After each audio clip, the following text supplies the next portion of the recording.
Hi guys, how are you? I hope you all are doing fine. So myself doctor Shalu Vashishtha. आपको पता है मेरे channel पर free education दी जाती है ताकि आप अपनी लाइफ में एक्सेल कर सको। तो आज हम पढ़ाने वाले हैं बेटा बॉडी फ्लूइड्स एंड सर्कुलेशन, जो कि बड़ा ही इंपॉर्टेंट चैप्टर है। हमने डाइजेशन और रेस्पिरेशन फिनिश कर लिया है, हमने एनसीईआरटी की लाइन बाय लाइन उसको अच्छे से फिनिश किया है और अब हम शुरू करेंगे बॉडी फ्लूइड्स एंड सर्कुलेशन। अब आपको पता है बॉडी फ्लूइड्स क्या होता है, सर्कुलेशन क्या होता है, आप लोगों ने 9th-10th के अंदर उसकी ब्रीफिंग पढ़ रखी है बेटा। अब यहाँ पर हम पढ़ेंगे हार्ट के बारे में, जो ब्लू आपकी जिनमें नीला खून बहता है, जिसमें रेड खून होता है, उन वेन्स और आर्टरीज के बारे में पढ़ेंगे। ठीक है, तो अब हम पढ़ेंगे। अब जो आपका हार्ट है, आपको लगेगा वो मुट्ठी ऐसे हमने बंद कर रखी है, ऐसा स्ट्रक्चर है। ठीक है, तो जनरली ऐसा होता भी है, फिस्ट के टाइप का स्ट्रक्चर होता है, इतना ही साइज का स्ट्रक्चर होता है। तो हम इसके बारे में डिटेल के अंदर पढ़ेंगे। आप सबसे पहला क्वेश्चन ये आता है, ये चैप्टर पढ़ रहे हैं तो आखिर हमें सर्कुलेटरी सिस्टम की जरूरत क्यों है, क्यों हमारी बॉडी के अंदर सर्कुलेटरी सिस्टम है।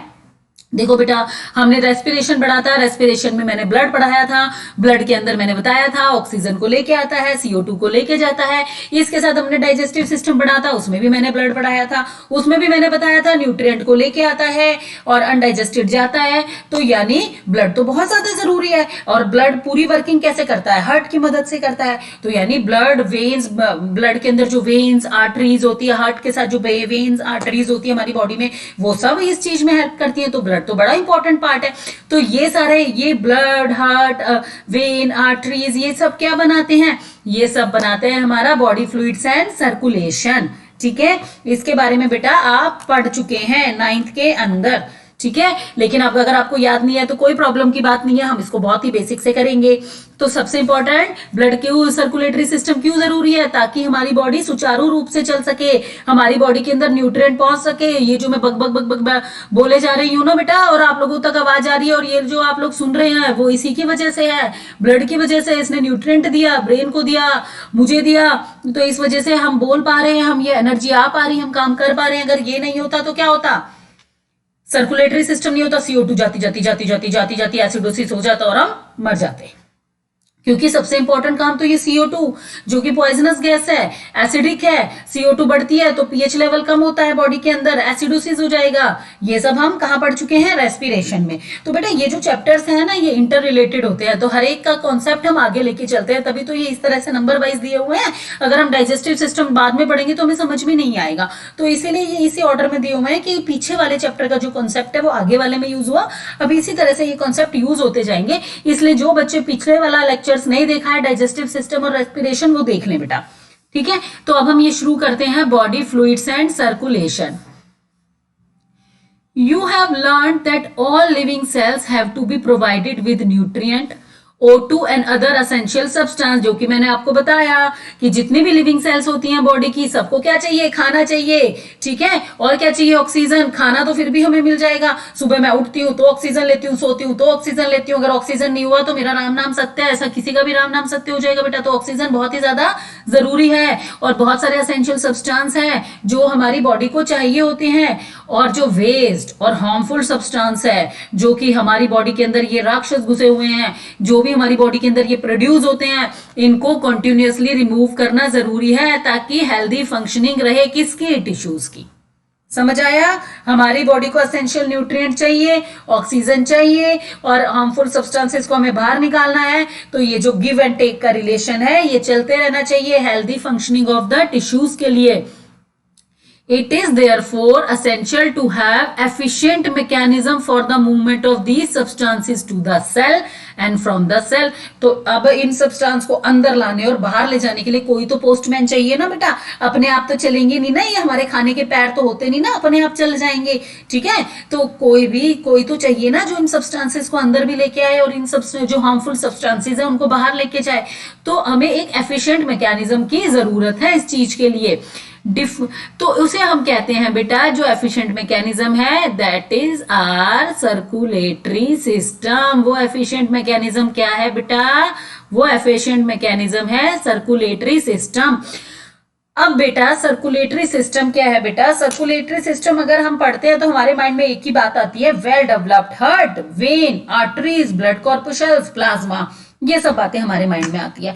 लेकिन क्या आपको पता है कि जो छोटे ऑर्गेनिजम्स होते हैं, जैसे मैं अमीबा की बात कर लेती हूँ, बहुत ही सिंपलेस्ट ऑर्गेनिज्म है। अगर मैं अमीबा की बात करती हूँ, अगर मैं अमीबा को ऐसे बनाती हूँ तो दिस इज अमीबा। अब इसके अंदर तो कोई ब्लड नहीं होता है, तो इसके अंदर खाना पीना कौन लेके जाता है? तो इसके अंदर बेटा प्रोसेस होता है साइक्लोसिस। कौन सा प्रोसेस होता है? साइक्लोसिस। साइक्लोसिस क्या होता है? कंटिन्यूअसली वाटर अंदर जाता है, कंटिन्यूअसली वाटर बाहर जाता है। जो वाटर अंदर आता है वो ऑक्सीजन, असेंशियल न्यूट्रिएंट लेके आता है।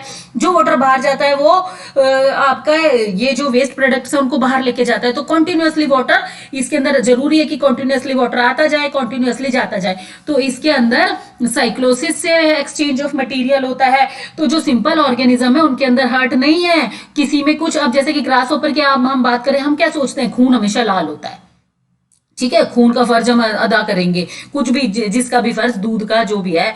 तो खून, अब क्या होता है बेटा? ब्लड हमेशा क्या होता है? आप ये सोचते हो कि लाल होता है, लेकिन ऐसा नहीं होता। ग्रास ऊपर का तो हरा होता है।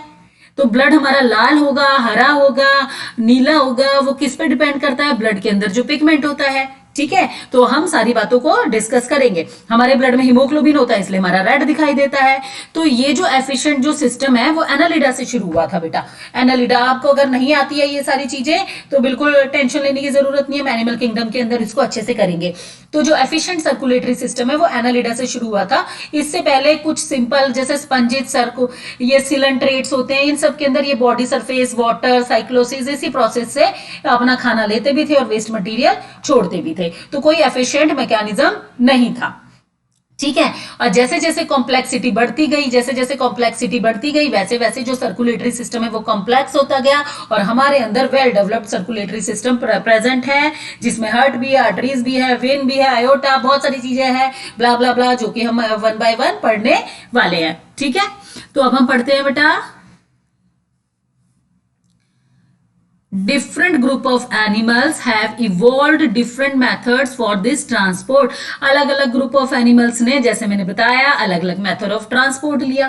भाई मैकेनिज्म सब में सेम नहीं है ना। जैसे सिंपल ऑर्गेनिज्म, किसकी बात कर दी? हाँ, स्पंजिस की, सिलेंट्रेटा की, circulate water from their surrounding, surrounding से पानी लेते हैं, अपनी बॉडी कैविटीज में लेके जाते हैं, सेल तक पहुंचाते हैं और एक्सचेंज करते हैं इन सब्सटेंसेस को। लेकिन कंटिन्यूअसली फ्लो ऑफ वाटर जरूरी है, वरना मान लो यहां तक पानी आया, इधर पानी नहीं आया, तो ये वाली आर्म है, इसके पास तो ऑक्सीजन ही नहीं पहुंची, तो क्या हो जाएगा? ये टूट जाएगी, टूट के नीचे गिर जाएगी। तो कंटिन्यूअस फ्लो ऑफ वाटर जरूरी है ताकि ये जो छोटे ऑर्गेनिज्म है इनके हर पार्ट तक हमारी ऑक्सीजन, न्यूट्रिएंट पहुंचते रहे, ताकि हर पार्ट ग्रो करता रहे। जिस भी पार्ट तक नहीं पहुंचेगा वो डिटैच हो जाएगा, गिर जाएगा। ओके। मोर कॉम्प्लेक्स ऑर्गेनिज्म, जैसे कि हम स्पेशल फ्लूइड यूज करते हैं, क्योंकि हम स्पेशल है इसलिए हम स्पेशल फ्लूइड यूज करते हैं within their bodies to transport such material. अब इसके अंदर हमारा स्पेशल फ्लूइड का नाम क्या है? ये है हमारा ब्लड, ठीक है। तो ब्लड है most commonly used body fluid by most of the higher organism including humans for this purpose. तो हायर ऑर्गेनिज्म में मैं अपना ही एग्जांपल ले लेती हूँ, ह्यूमन बींग्स का एग्जांपल ले लेती हूँ। तो ब्लड हमारा most commonly used body fluid है। क्या सिर्फ यही बॉडी फ्लूइड है जो सर्कुलेशन में हेल्प करता है? नहीं, लिम्फ भी होता है। आपने पढ़ा होगा 9th के अंदर। लिम्फ क्या होता है? लिम्फ भी दूसरा बॉडी फ्लूइड है, इसके बारे में हम डिटेल में पढ़ेंगे बेटा, ठीक है। तो दूसरा बॉडी फ्लूइड हमारी बॉडी में क्या होता है? लिम्फ, जो भी हेल्प करता है ट्रांसपोर्ट ऑफ सर्टेन सब्सटेंसेस की। तो ब्लड और लिम्फ क्या है? Transporting material. कहां पर? हायर ऑर्गेनिज्म, यानी हमारी बॉडी के अंदर, ठीक है। अगर एग्जाम में क्वेश्चन आ जाए स्पंजिस, सिलेंट्रेटा, एनालिडा और ह्यूमन बीइंग, तो किस में वेल डेवलप्ड सर्कुलेटरी सिस्टम है? Human being. जो भी हायर ऑर्गेनिज्म होगा उस पर टिक करोगे आप, समझ आया। तो जो सर्कुलेटरी सिस्टम का इवोल्यूशन है वो लोअर से हायर की तरफ हुआ है। ट्रांसपोर्टिंग मटेरियल कौन है हमारी बॉडी के अंदर? ब्लड और लिम्फ। क्या जरूरी है ब्लड हमेशा रेड हो? नहीं, हरा भी होता है, ठीक है। तो ये कोई जरूरी नहीं है कि ब्लड हमेशा, खून का रंग हमेशा लाल ही हो, ये कोई कहीं नहीं लिखा हुआ है। ओके बेटा। तो इस चैप्टर के अंदर हम पढ़ेंगे ब्लड किसका बना हुआ होता है, ये लिम्फ किसका बना हुआ होता है, ठीक है बेटा। तो आप क्या क्या पढ़ोगे बेटा, transport of certain substances, composition, blood किसका बना होता है, इसकी प्रॉपर्टीज क्या है, लिम्फ की प्रॉपर्टीज क्या है, टिश्यू फ्लूइड, हम लिम्फ को दूसरा नाम हमने टिश्यू फ्लूइड दिया है, और mechanism of circulation of blood भी इसी चैप्टर के अंदर हम पढ़ेंगे। तो बहुत ही बेटा इंटरेस्टिंग चैप्टर होने वाला है ये, तो इसको जरा ध्यान से समझना, और बहुत ही इसके अंदर कॉन्सेप्ट है, तो रट्टाफिकेशन मत करना, रट्टाफिकेशन करोगे ऊपर से जाएगा, ब्रेन में कुछ स्टोर नहीं होगा। ओके, अब हम बात करते हैं ब्लड की। बेटा क्या देखो बेटा, अब क्या आपके घर में टेक्नीशियन, ब्लड टेस्ट तो सबका ही हुआ होगा, ठीक है। ब्लड टेस्ट कोरोना के टाइम में तो भैया बेटा हर दूसरे बंदे का ब्लड टेस्ट हुआ है, हर दूसरे का क्या, हर पहले बंदे का ब्लड टेस्ट हुआ है, क्योंकि इतनी ज्यादा ये बीमारी फैल गई है। अब क्या करते हैं बेटा, वो क्या करते हैं, ब्लड को निकालते हैं, आपकी वेन में से ब्लड को निकालते हैं, ब्लड को एक टेस्ट ट्यूब के अंदर लेते हैं, उसको शेक करते रहते हैं। शेक क्यों करते रहते हैं, ताकि ब्लड जम ना जाए। अगर शेक नहीं करेंगे तो जो क्लोटिंग फैक्टर है वो एक्ट करना चालू कर देंगे और ब्लड जम जाएगा, इसलिए वो उसको शेक करते हैं। उसके बाद क्या करते हैं बेटा, टेक्नीशियन आता है, ब्लड लेता है और अपने लैब में लेके जाता है। तो जब वो ब्लड को लैब में लेके जाता है तो उनके पास एक मशीन होती है जिसको बोलते हैं सेंट्रीफ्यूज मशीन। क्या बोलते हैं बेटा, सेंट्रीफ्यूज मशीन। सेंट्रीफ्यूज मशीन क्या होती है, जैसे आपने घर में देखा होगा कि आपकी मम्मी दूध में से मक्खन निकालती है, तो दूध में से मक्खन निकालती है तो किसी के घर में तो कोई मिक्सर में निकालता है, या फिर किसी के घर में क्या होता है, हाथ से वो जो रई जिसे हम बोलते हैं उससे वो उसको बहुत ही ज्यादा चर्निंग मूवमेंट, यानी कि उसको बहुत ही ज्यादा घुमाती है। तो जितना ज्यादा आप उसको घुमाओगे, जितनी ज्यादा स्पीड से आप उसको घुमाओगे, उसमें क्या होगा, जो भारी सब्सटेंस है, भारी सब्सटेंस यानी जिनकी डेंसिटी भारी है, तो वो नीचे बैठ जाएंगे, और जो हल्के सब्सटेंस है वो ऊपर बैठ जाएंगे। तो मिल्क से जो क्रीम निकाली जाती है वो भी इसी मेथड से निकाली जाती है। अब क्या करते हैं वो, उनके पास तो मशीन होती है, वो हाथ से थोड़ी ब्लड को बिलोने बैठेंगे, तो उनके पास तो एक मशीन होती है जिस मशीन को सेंट्रीफ्यूज कहते हैं। इस सेंट्रीफ्यूज मशीन में 15,000 आरपीएम, आरपीएम मतलब बेटा रिवोल्यूशन पर मिनट, एक मिनट में 15,000 बार घुमा दिया। एक मिनट में ब्लड को तेज तेज तेज तेज तेज तेज 15,000 बार घुमा दिया। तो उस 15,000 बार ब्लड को ऐसे घुमाते हैं बेटा। अब 15,000 बार ब्लड को घुमा दिया, अगर आपको कोई ऐसे पकड़ के घुमा दे 15,000 बार, तो क्या होगा, चक्कर आने लगेंगे, पता चला हाथ कहीं और चला गया, पैर कहीं और चला गया, ठीक है। तो सब खाटू श्याम जी बन गए भैया, सर कहीं और चला गया, धड़ कहीं और चला गया। तो अगर आप इसको ऐसे ऐसे घुमाएंगे, आपकी बॉडी को 15,000 बार कोई तेज तेज तेज तेज तेज तेज घुमाएगा, तो आपको भी दिक्कत आएगी, ब्लड को भी दिक्कत आती है। अब क्या होता है बेटा, जो रेड कलर का सब्सटेंस ब्लड के अंदर इस तरह से लेयर बन जाती है बेटा, ये जो लेयर है ये रेड कलर, जो नीचे ये है हमारी आरबीसीज। क्या है हमारी आरबीसीज, या फिर हम इनको अरिथ्रोसाइट्स भी कहते हैं। क्या कहते हैं, अरिथ्रोसाइट्स, ठीक है। अब एक मिनट बच्चों, ये इसके बाद ये व्हाइट पैच होता है इस पे छोटा सा, क्या होता है बेटा, ये व्हाइट पैच होता है। ये व्हाइट पैच क्या है बेटा, ये है हमारी डब्ल्यूबीसीज एंड ब्लड प्लेटिलेट्स। ये क्या है हमारी डब्ल्यूबीसीज एंड ब्लड प्लेटिलेट्स, और इसके ऊपर ये येलो कलर या स्ट्रॉ कलर जिसे हम कहते हैं, और ये है हमारा प्लाज्मा। ये है हमारा प्लाज्मा, ये बड़ा इंपॉर्टेंट है बेटा। प्लाज्मा जितने भी टेस्ट होते हैं वो इसी से होते हैं। प्लाज्मा में बहुत सारी चीज होती है, प्रोटीन इसमें होती है, क्लोटिंग फैक्टर इसके अंदर होता है, तो इसके अंदर तो बहुत सारी चीजें होती है। तो प्लाज्मा से ही ये बड़ा इंपॉर्टेंट पार्ट है, इसी से सारे टेस्ट होते हैं। तो हमारी आरबीसीज भारी है सबसे, तो ये नीचे हो गई, डब्ल्यूबीसीज और ब्लड प्लेटलेट्स उससे हल्की है तो वो ऊपर हो गई, और प्लाज्मा सबसे हल्का है तो सबसे ऊपर हो गया। प्लाज्मा स्ट्रॉ कलर का होता है या येलो कलर का होता है, डब्ल्यूबीसीज और ब्लड प्लेटलेट्स आपकी व्हाइट कलर की होती है, और जो आरबीसीज होती है वो बहुत ही ज्यादा अमाउंट में, देखो डब्ल्यूबीसीज कितनी चिन्नी सी है और आरबीसीज कितनी ज्यादा है, तो आरबीसीज बहुत ज्यादा अमाउंट में प्रेजेंट होती है, क्योंकि इनकी बहुत ज्यादा जरूरत होती है हमें, जितनी ज्यादा आरबीसीज उतना ज्यादा हीमोग्लोबिन, तो आरबीसीज भारी भी होती है, इसलिए वो सबसे नीचे है। समझ में आया बेटा। तो ब्लड क्या है बेटा, ब्लड एक स्पेशल कनेक्टिव टिश्यू है, ये इंपॉर्टेंट है। ब्लड क्या है, कनेक्टिव टिश्यू है, ठीक है। ब्लड क्या है, कनेक्टिव टिश्यू है। किस चीज से बना होता है, fluid matrix, plasma and formed element, ठीक है, ये इंपॉर्टेंट है। क्या क्या होता है, plasma, formed element and fluid matrix. अगर हम ब्लड की बात करें, एक मिनट बच्चों,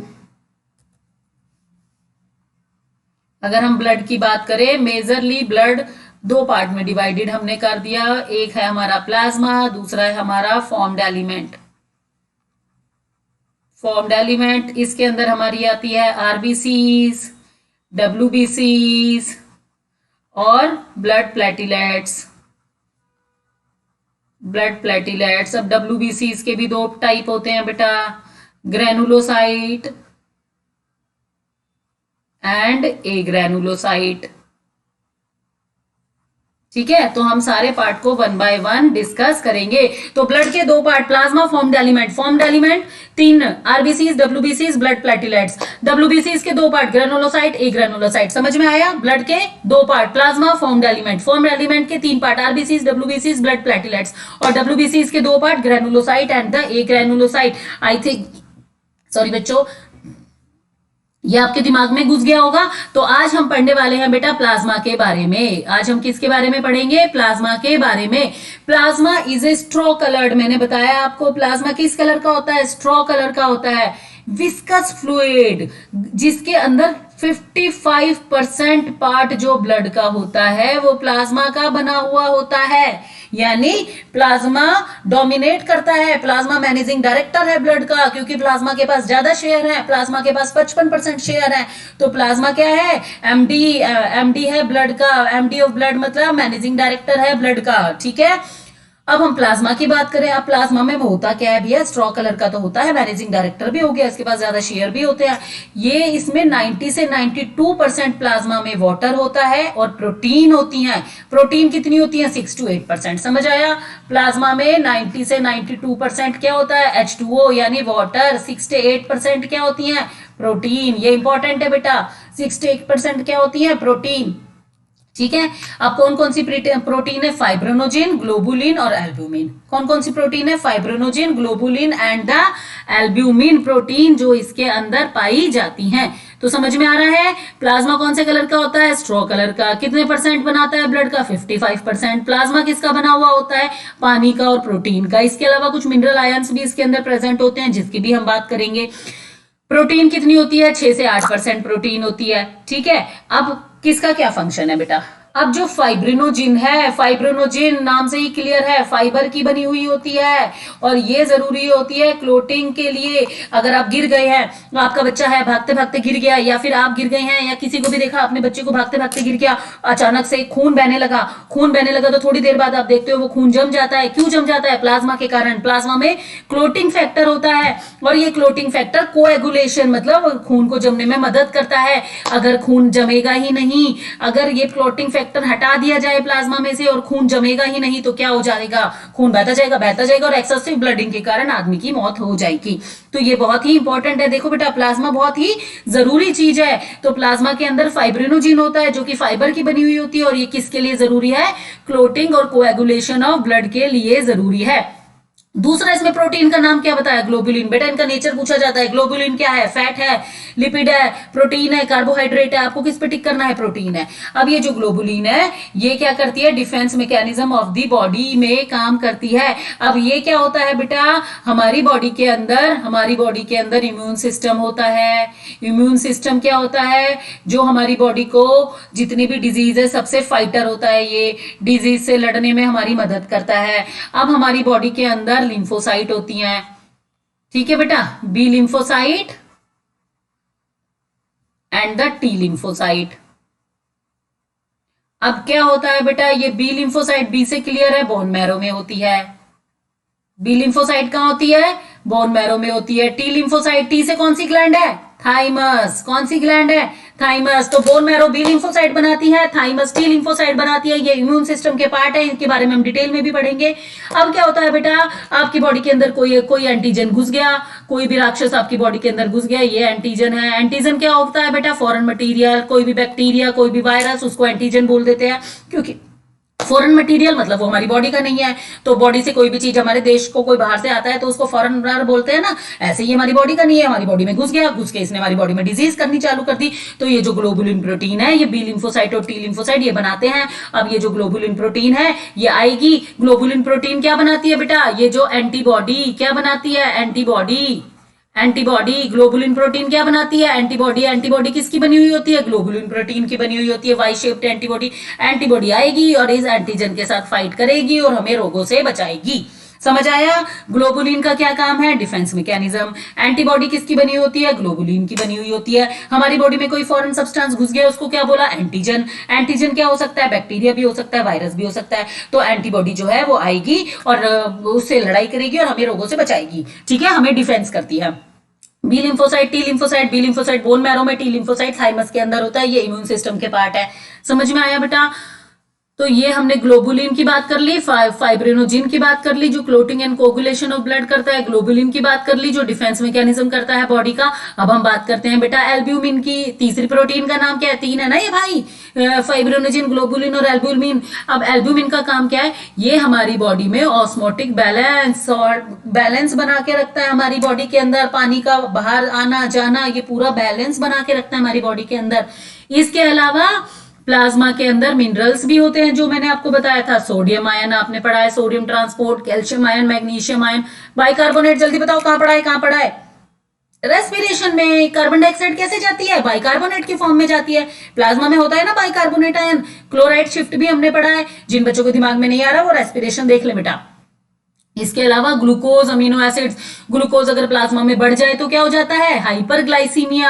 हाइपरग्लाइसीमिया मतलब नहीं पता? डायबिटीज। अगर ग्लूकोज की कॉन्सेंट्रेशन बढ़ जाए प्लाज्मा में तो क्या हो जाता है? हाइपरग्लाइसीमिया यानी कि डायबिटीज। और कम हो जाए बेटा, 2 वर्ड होते हैं, एक होता है हाइपर, एक होता है हाइपो। जो हाइपर वर्ड है बेटा वो हमेशा ज्यादा के लिए यूज होता है, मोर, ठीक है। और जो हाइपो वर्ड है उसका मतलब लेस। अगर ग्लूकोज ज्यादा हो जाए तो हाइपरग्लाइसीमिया। ग्लाइसीमिया मतलब बेटा शुगर, ग्लाइसीमिया मतलब शुगर। अगर ग्लूकोज की कॉन्सेंट्रेशन ज्यादा हो जाए हाइपरग्लाइसीमिया यानी डायबिटीज, कम हो जाए यानी हाइपोग्लाइसीमिया, ठीक है। और लिपिड्स भी होते हैं तो ये भी प्लाज्मा में प्रेजेंट होते हैं as they are always in transit in the body. Factors for coagulation. अब ये तो प्रोटीन है, ये तो प्रोटीन है जो कि कोएगुलेशन में हेल्प करती है। इसके अलावा कुछ फैक्टर्स भी है, हम क्लोटिंग ऑफ ब्लड पढ़ेंगे तो सब कुछ डिस्कस करेंगे। कुछ फैक्टर्स भी हैं जो कि क्लोटिंग ऑफ ब्लड में हेल्प करते हैं, वो भी प्रेजेंट होते हैं प्लाज्मा में। अगर आप सोचो प्लाज्मा में से वो क्लोटिंग फैक्टर निकाल दिए जाए, प्लाज्मा में से वो क्लोटिंग फैक्टर निकाल दिए जाए, उसको क्या कहते हैं? Serum. Plasma without clotting factor are called serum. Important बात है बेटा, आजकल बहुत सारे सीरम आ रहे हैं, मुंह पे लगाने का सीरम आ रहा है, हेयर पे लगाने के सीरम आ रहे हैं, तो सीरम बहुत ज्यादा आ रहे हैं, ठीक है। तो प्लाज्मा, ये जो क्लोटिंग फैक्टर होते हैं ये याद रखो प्लाज्मा में इनएक्टिव फॉर्म में प्रेजेंट होते हैं, एक्टिव नहीं होते। एक्टिव कैसे होंगे बताऊंगी। एक्टिव होंगे लेकिन टाइम आने पर, हमेशा सोते रहते हैं ये। इनका जब कोई काम आता है तभी ये करते हैं, ये राजा आदमी है, ये सोते रहते हैं, इनएक्टिव फॉर्म में होते हैं प्लाज्मा में, ठीक है। Plasma without the clotting factor is called serum. Plasma में अगर क्लोटिंग फैक्टर नहीं होगा तो उसको हम क्या बोलेंगे बेटा? सीरम। तो आई होप आपको ये प्लाज्मा और सर्कुलेटरी सिस्टम का इंट्रोडक्शन अच्छे से दिमाग में घुस गया होगा, समझ में आ गया होगा, ठीक है। तो कल हम पढ़ेंगे बेटा फॉर्म्ड एलिमेंट के बारे में। जब तक के लिए ये पढ़ के आना, और जिसने पिछले चैप्टर नहीं रिवाइज किया है वो जरूर जरूर रिवाइज करना, रिवीजन बहुत ज्यादा इंपॉर्टेंट है। तो अब हम मिलते हैं बेटा आपसे कल। ओके बेटा, बाय बाय, टेक केयर।